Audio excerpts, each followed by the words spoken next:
Jean-Michel Laporte, vous êtes directeur de la conseillante à Pomerol. Vous faites partie des 3 coups de cœur de nos dégustations primeurs. Nous aimerions savoir quel est votre secret du millésime 2012. 2012 était une année assez compliquée, donc il a fallu faire très attention au suivi viticole et en premier lieu des dates de vendange. La chance que nous avons cette année, c'est que nous avons un superbe nouveau cuvier et qui nous a permis vraiment de rentrer dans le détail de chaque parcelle.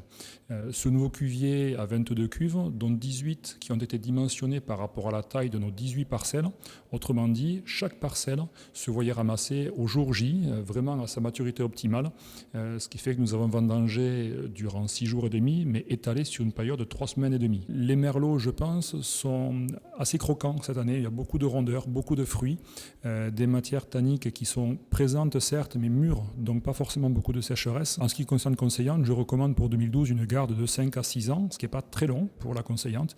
Par contre, les vins vont tenir 20 à 25 ans sans aucun problème. Donc pas forcément un millésime très difficile à appréhender dans sa jeunesse.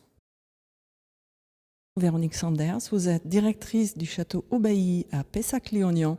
Lors de la dégustation des primeurs 2012, nous avons beaucoup apprécié Aubailly. Notre secret, c'est une alchimie, celle d'un grand terroir et celle d'une équipe qui a fait un travail remarquable.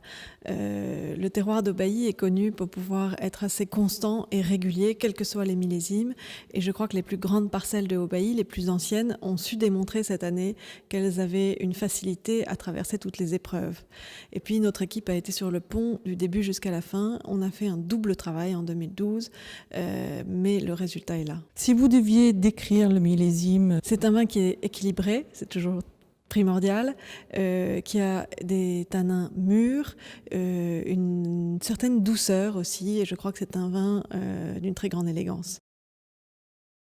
Gonzague Lurton, vous êtes propriétaire du château d'Urfort-Vivens à Margaux. Une des caractéristiques, à mon avis, qui explique le succès particulier de Margaux, c'est qu'on a, et on le retrouve au niveau analytique, une maturité phénolique qui était très avancée. Ce qui fait qu'au moment de la pluie, on a pu ramasser des raisins, même si les degrés étaient moins élevés que, si j'ose dire, les mauvaises habitudes qu'on avait eues ces derniers millésimes avec 2009 et 2010, avec des degrés très élevés.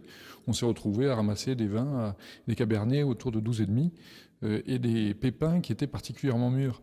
Alors, ce qui fait qu'on retrouve finalement ce caractère dans le vin, avec des vins qui sont très souples, avec un très joli fruit. Et je pense que c'est leur caractéristique essentielle cette année.